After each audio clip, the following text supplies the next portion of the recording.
শীতের রোগীর মতো জবুথবু নয়, শীতের রোগীর মতো জবুথবু নয়, গঞ্জের জনতার মতো নির্ভীক হতে হবে।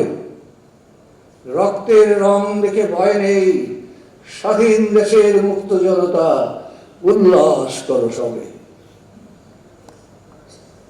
আমার কাছে কিন্তু তখন বাংলাদেশ স্বাধীন, সেই জন্যই স্বাধীন দেশের মুক্ত জনতা, উল্লাস করো সবে, এই পংক্তিগুলো আমি লিখেছিলাম।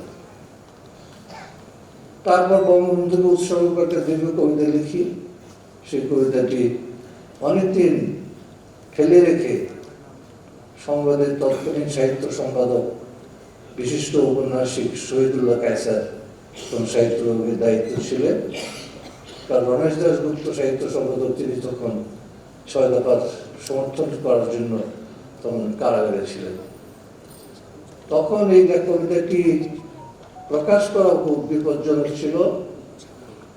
শহীদুল্লাহ কায়সার অনেকদিন অপেক্ষা করার পর একটু ঝুঁকি নিয়ে এই কবিতাটি প্রকাশ করেন। 6 দফাকে সমর্থন করার জন্য অবজারভার পত্রিকা, ইত্তেফাক পত্রিকা এবং সংবাদ এগুলো নিষিদ্ধ ঘোষণা করা হয়েছিল প্রেস রুল হিসেবে। পরবর্তীকালে রিড করে সব সংবাদ পুনঃপ্রকাশিত হয়, কিন্তু তাদেরকে এই আন্ডারটেকিং দিতে হয়েছিল যে বঙ্গবন্ধুর 6 দফাকে সমর্থন করে তারা কিছু লিখবে না। তো আমি শহীদুল্লাহ কায়সারকে বললাম, আমরা তো বঙ্গবন্ধুর 6 দফাকে সমর্থন করে কিছু লিখিনি, আমি বঙ্গবন্ধুকে সমর্থন করে লিখছি। এই কথায় শহীদুল্লাহ কায়সার দেখবেন যে যুক্তি আছে, আমরা তো বঙ্গবন্ধুর 6 দফাকে সমর্থন করে লেখা কবিতা ছাপছি না। ফলে তিনি কিছুদিন পর ঝুঁকি নিয়ে আমার এই দীর্ঘ কবিতাটি সংবাদে প্রকাশ করেন। সেটা 1967 সনের 12ই নভেম্বর। তো এটাই ছিল বঙ্গবন্ধুকে রাজনৈতিক বিবেচনায় নিয়ে এই ভূখণ্ডের স্বপ্নপুরুষ হিসেবে তাকে নায়ক মেনে রচিত প্রথম কবিতা। আমি জানি না এই কবিতা আমি কেন লিখেছিলাম। তো বঙ্গবন্ধু সেই কবিতা পড়েছিলেন এবং তার সেই কারাবাসকালে তিনি এই কবিতা রমেশ দাশগুপ্তর কাছে নিয়ে গিয়ে বলেছিলেন, দেখেন আপনারা আমাকে চিনেন নাই, কিন্তু কবি আমাকে চিনতে পেরেছে।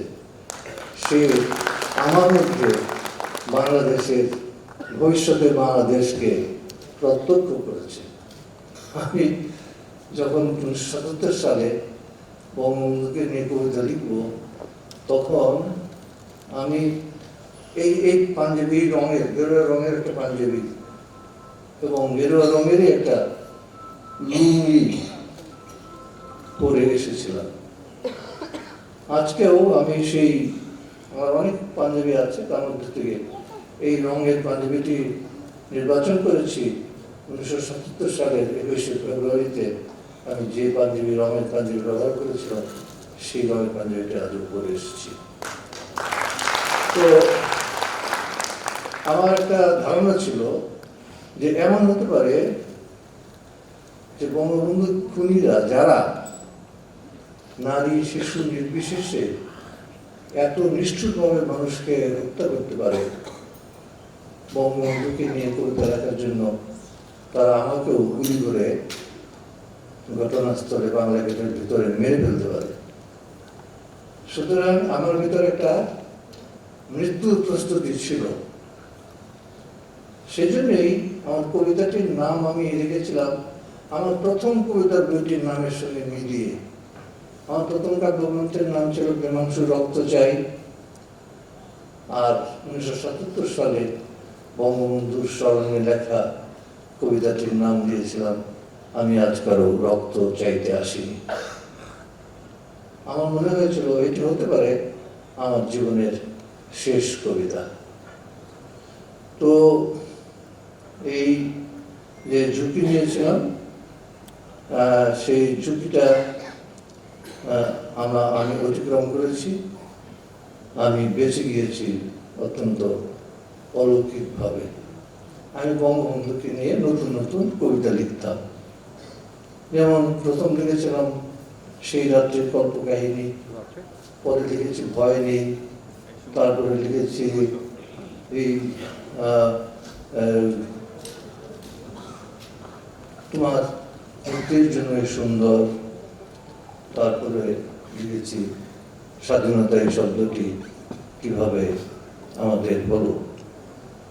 এই 1980 সাল পর্যন্ত লেখা আমার এইসব কবিতা আমি নিজেই বিভিন্ন জায়গায় গিয়ে পড়তাম।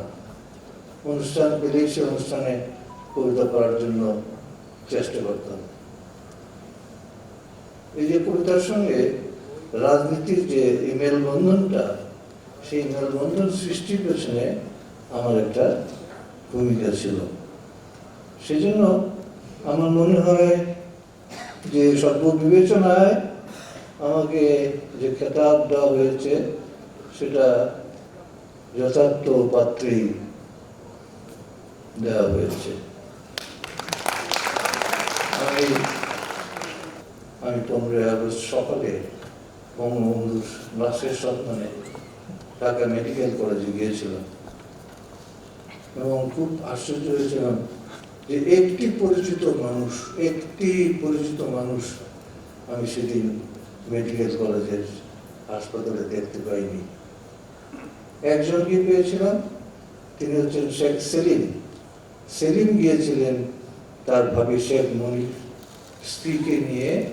তিনি গুলিবিদ্ধ অবস্থায়, অন্তঃসত্ত্বা ছিলেন, গুলিবিদ্ধ অবস্থায়, তখন তার প্রাণ ছিল এবং তিনি ভেবেছিলেন যে ডাক্তার দেখালে মেডিকেল কলেজে গেলে তার প্রাণ বাঁচানো সম্ভব। তো সেখানে ডোমদের কাছ থেকে জানলাম যে বঙ্গবন্ধুর লাশ এই লাশ ঘরে নেই, স্তূপীকৃত অনেকগুলো লাশ আছে। সেগুলো দেখলাম, তো কাছে গিয়ে কিন্তু বঙ্গবন্ধুর লাশ দেখতে পেলাম না। তখন একজন ডোম বলল যে বঙ্গবন্ধুর লাশ এখানে আনা হয়নি। তখন আমার মাথার ভেতরে একটা কবিতার পংক্তি এসেছিল, যেটি পরবর্তীকালে লেখা হয়নি। মুজিব হত্যার দণ্ড এড়াবে খুনিদের এত সাধ্য কি? মুজিব হত্যার দণ্ড এড়াবে খুনিদের এত সাধ্য কি? আমি কবি জানি বাঙালির আরাধ্য কি। সেই আরাধ্য বাংলাদেশের পথেই আমাদের জমিযাত্রা বঙ্গবন্ধু কন্যা শেখ হাসিনার নেতৃত্বে সেটা তার নির্দিষ্ট গন্তব্যে পৌঁছান, এই প্রত্যাশা ব্যক্ত করে আমি বঙ্গবন্ধু কন্যাকে নিয়ে লেখা যে কবিতা গতকাল পড়েছিলাম তার শেষের অংশটুকু উদ্ধৃত করছি। শেখ হাসিনা, আপনার বেদনা আমি জানি, আপনার প্রত্যাবর্তন আজও শেষ হয়নি, আপনার প্রত্যাবর্তন আজও শেষ হয়নি। আপনি বঙ্গবন্ধুর স্বপ্নের সিঁড়িতে পা রেখেছেন মাত্র। আপনার পথে পথে পাথর ছড়ানো পাড়ি দিতে হবে দুর্গম গিরি, কান্তার মরুপথ। এলো খবরের কাগজ, নিখাদ, নির্ভীক, নিরপেক্ষ।